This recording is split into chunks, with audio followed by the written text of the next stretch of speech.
Salam sejahtera buat kita semua. Kali ini saya kembali dengan materi berikutnya dari kemarin kan kita sudah belajar tentang komposisi fungsi ya. Kali ini saya akan masuk dengan materi inverse fungsi dan fungsi inverse. Oke, tentunya inverse fungsi dan fungsi inverse itu adalah sesuatu yang berbeda. Di sini akan saya jelaskan terlebih dahulu, baru kita akan masuk dalam materi menentukan inverse dari suatu fungsi ya. Nah, di sini ada definisinya, sudah saya catat ya. Jika fungsi f memetakan a ke b dalam pasangan berurutan, yakni seperti ini ya, jadi x elemen a dan y elemen b, kemudian kita pasangkan, maka yang disebut dengan inverse fungsi f adalah relasi yang memetakan b ke a. Di sini dikatakan b ke a, berarti dalam bahasa yang lebih sederhana, inverse fungsi itu artinya adalah kebalikan dari suatu fungsi. Oke, jadi dibalikan. Nah, notasinya bagaimana? Notasinya adalah F inverse. Oke, ini dibaca F inverse. Jadi F terus ada pangkat seperti min 1 di sini ya. Jadi dibacanya F inverse. Kemudian di sini ada contoh ya, saya ada buat diagram panah di sini. Nah, di sini ada rumus fungsinya Fx sama dengan 3x. Dia sudah tentukan 3x, lalu A domainnya adalah 1, 2, 3. Maka kalau kita pakai fungsi ini 3x berarti kan 3 kali domain yang ada di himpunan A ya. Jadi 3 kali 1, 3 kali 2, 3 kali 3 sesuai dengan domain di sini. Hasilnya adalah 3, 6, dan 9. Nah, ini kalau dipasangkan kemudian dibalikkan, jadilah seperti ini. Oke, ini tinggal membalikkan dari B ke A, dipasangkan lagi. 3 temannya adalah 1 pasangannya, 6 ke 2, 9 ke 3. Nah, sini disebut dengan F inverse. Kalau tadi dia perkalian 3 kali X, otomatis kan kalau kita balikan perkalian itu berarti kebalikannya apa? Pembagian kan? Makanya di sini rumusnya jadi X per 3. Oke, 3 bagi 3 1, 6 bagi 3 2, 9 bagi 3 3. Benar kan? Nih. Nah, jadi dengan kata lain inverse fungsi adalah kebalikan dari suatu fungsi. Lalu, apa yang disebut dengan fungsi inverse? Oke. Nah, inverse fungsi dan fungsi inverse itu adalah suatu yang berbeda, tidak sama ya. Nah, di sini sudah saya catat, inverse suatu fungsi belum tentu fungsi inverse. Ingat baik-baik, inverse suatu fungsi belum tentu fungsi inverse. Jadi, apa sebenarnya fungsi inverse itu? Nah, fungsi inverse itu adalah dikatakan kenapa bisa dikatakan fungsi inverse jika inverse fungsinya itu merupakan suatu fungsi. Teman-teman harus ingat ya, atau adik-adik harus ingat bahwa pertama kali ketika diajarkan fungsi itu apa sih? Fungsi itu adalah suatu aturan atau relasi yang memetakan setiap anggota himpunan A ke tepat satu anggota B. Kalau saya biasanya mengajarkan supaya lebih gampang diingat oleh murid-murid bahwa dalam domain yang A ini tidak boleh ada yang berpoligami, dan ada 2 syarat di situ, tidak boleh berpoligami dan tidak boleh jomblo. Oke, itu hanya untuk sekedar supaya gampang diingat ya. Nah, jadi ketika inverse dari suatu fungsi ini seperti ini ya. Ini kan inverse nih. Nah, ada nggak yang berpoligami? Tidak ada kan? Ada nggak yang jomblo? Tidak ada, semuanya ada pasangannya. Nah, berarti inverse ini dia merupakan fungsi inverse. Nah, terus yang bagaimana yang tidak merupakan fungsi inverse? Contohnya ada di sini. Oke, kita lihat ya. Di sini. Di sini dikatakan fungsi, ada fx di sini dia, kita tidak menggunakan rumusnya ya. Ada pemisalannya saja seperti di sini. Ini 1, 2, 3 dipasangkan ke 1, 4, 6. Oke, ini fungsi ya. Nah, ketika dia dibalikkan atau menjadi inverse fungsi, dia menjadi seperti ini. Kita balikkan saja, B ke A. 1 dipasangkan ke 1. 4 dipasangkan ke 2. 4 dipasangkan lagi ke 3. 6-nya tidak memiliki pasangan. Sekarang fokus kita ada di sini. Ini inverse fungsi. Tadi ya, ini kebalikannya atau inverse fungsi. Tapi apakah inverse fungsi ini merupakan fungsi inverse? Jawabannya adalah tidak merupakan fungsi inverse. Kenapa demikian? Karena itu yang tadi saya bilang bahwa kita ingat lagi definisi dari fungsi pertama kali ketika kita mempelajari fungsi. Gampangnya adalah tidak boleh berpoligami, tidak boleh jomblo. Di sini dia menyalahi kedua syarat tersebut. 4-nya ini memiliki 2 pasangan dan 6-nya tidak memiliki pasangan. Jadi ini merupakan inverse fungsi, tapi bukan merupakan fungsi inverse. Oke? Jadi kira-kira seperti itu penjelasannya supaya lebih mudah dipahami. Nah, supaya kita lihat lagi. Ini tadi ya, yang 3 ini. Ini tadi yang sudah saya jelaskan tadi ya. Nah, ini merupakan inverse fungsi. Kebalikan dari sini, inverse fungsi dan sekaligus merupakan fungsi inverse. Karena dia memenuhi syarat sebagai suatu fungsi. Oke? Itu adalah penjelasan mengenai inverse fungsi dan fungsi inverse. Selanjutnya kita akan masuk dalam menentukan inverse suatu fungsi ketika rumus fungsinya diketahui. Ya, jadi untuk menentukan inverse dari suatu fungsi, ya ketika diketahui rumus suatu fungsinya, itu ada 3 langkah utama ya yang perlu adik-adik ketahui. Nah, jadi kalau rumus fungsinya misalkan fx, maka langkahnya pertama adalah, yang paling pertama kita lakukan adalah memisalkan fx sama dengan y. Jadi kita buat menjadi si fx ini menjadi y sama dengan. Setelah kita buat itu, ini adalah langkah yang paling mudah yang bisa dilakukan oleh semuanya. Ini gampang sekali, kita tinggal menggantikan fx sebagai y. Kemudian yang kedua adalah kita menyelesaikan persamaan tersebut sehingga diperoleh persamaan x sama dengan. Ya, x sama dengan. Intinya adalah kita buat menjadi x sama dengan. Dan yang ketiga, terakhir adalah kita akan mengganti f inverse y menjadi f inverse x. Ini langkah yang paling mudah ya. Yang pertama dengan yang terakhir itu mudah. Nanti yang nomor 2 ini yang kita harus hati-hati untuk mengerjakannya. Nah, di sini supaya lebih mudah, saya memiliki contoh supaya langsung bisa dipahami. Saya kasih contoh satu dulu ya. Nah, di sini diketahui rumus fungsi fx sama dengan 4x kurang 3. Kemudian pertanyaannya adalah tentukan a, f inverse x-nya berapa. Ini inverse-nya yang ditanyakan. Oke.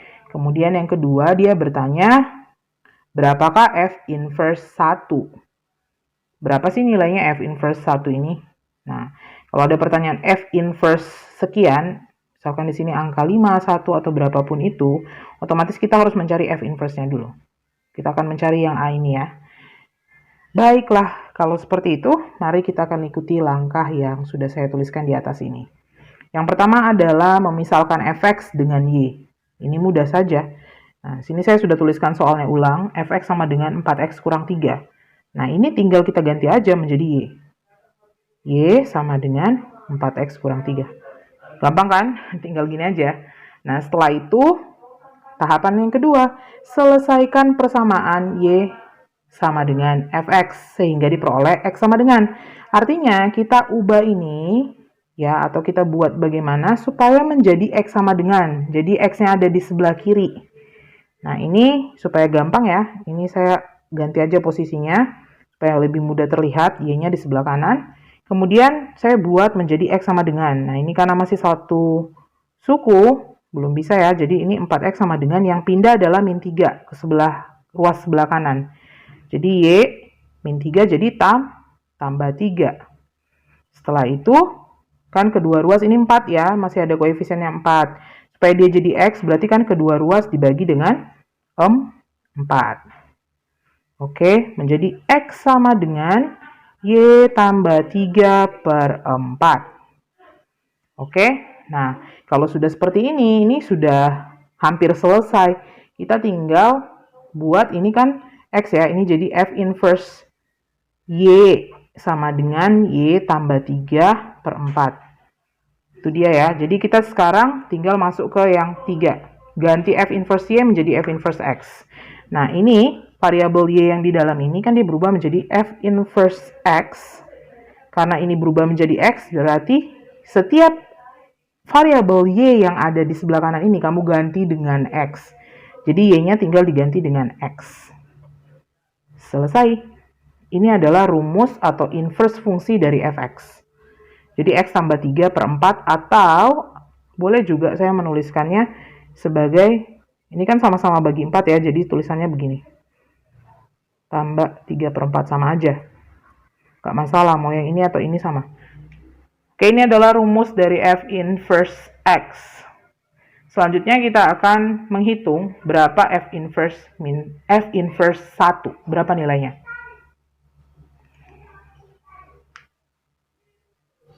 Ya, tadi kita sudah menemukan rumus F inverse X-nya adalah X tambah 3/4. Ya, saya pakai yang bentuk begini aja. Kemudian yang ditanyakan adalah F inverse 1. Artinya apa? X ini kita ganti dengan angka 1. Jadi, F inverse 1 adalah setiap X yang ada di ruas ini, ya, kita ganti dengan 1. Jadi, X-nya 1. 1 tambah 3/4. Berarti 4/4 sama dengan 1. Jadi, nilainya adalah 1. Cukup mudah ya. Nah, ini hanya perlu latihan supaya dia lebih terbiasa bagaimana cara kita menentukan inverse dari suatu fungsi. Oke, supaya lebih dipahami lagi, saya punya contoh soal yang nomor 2. Ya, nomor 2 ini dia dalam bentuk pecahan. Ya, ini ada contoh ya, ini dalam bentuk pecahan. Kalau tadi kan dia bentuknya tidak pecahan ya. Ini dalam bentuk pecahan, mari kita lihat bagaimana cara mengerjakannya. Cara mengerjakannya sama ya. Nah, di sini kita punya soal f(x) sama dengan 7x tambah 3 per x tambah 5. Kemudian dia meminta kita menentukan f inverse 5. Nah, ini tidak bisa langsung kita kerjakan tanpa mengubah atau mencari inverse-nya terlebih dahulu. Jadi, kita mencari f inverse x terlebih dahulu ya, teman-teman atau adik-adik. Jadi, kita cari f inverse-nya seperti tadi. Tahapannya adalah kita buat yang pertama, kita mengganti. Oke, saya tulis dulu lagi soalnya. 7x tambah 3 per x tambah 5. Ayo, tadi apa tahapan pertama? Tahapan pertama adalah kita menggantikan fx dengan y. Ini adalah tahapan paling gampang ya. Jadi ini kita tinggal ganti jadi y sama dengan. Ini jadi y. 7x tambah 3 per x tambah 5. Nggak diapa-apain lagi yang di sebelah kanan ini. Cuman fx-nya aja yang diganti dengan y. Nah, setelah itu apa kalau dia dalam bentuk pecahan seperti ini? Kamu kali silang ya. Nah, di sini kan dia per 1 ini. Tidak dituliskan. Kamu kali silang saja. Jadi ini per 1 ya. Nah, artinya Y dikalikan ke sini, 7x tambah 3 dikalikan dengan 1. Ya, jadi saya tulis Y kali X tambah 5 per 7x tambah 3 dikalikan dengan 1. Berarti kan tidak berubah ya. Tetap. Tidak mengubah apapun karena perkaliannya dengan 1. Setelah itu bagaimana? Kita kerjakan. Kita kerjakan dulu, kita kali masuk, berarti dia jadi XY tambah 5Y. Ini kali masuk ya, sama dengan 7x tambah 3. Nah, tadi masih ingat nggak tahapan kedua apa? Tahapan kedua adalah kita membuat, ya, kita menyelesaikan persamaan ini. Ya, persamaan yang tadi kita kerjakan itu menjadi X sama dengan. Nah, bagaimana kita kerjakan seperti ini? Ini kan ada dua variabel nih, X, Y. Ini Y, X ya. Nah, artinya kita gabungkan yang bervariabel X di sebelah kiri. Oke, ingat baik-baik. Kita gabungkan yang bervariabel X di sebelah kiri. Oke, ini adalah X-Y tetap di sini.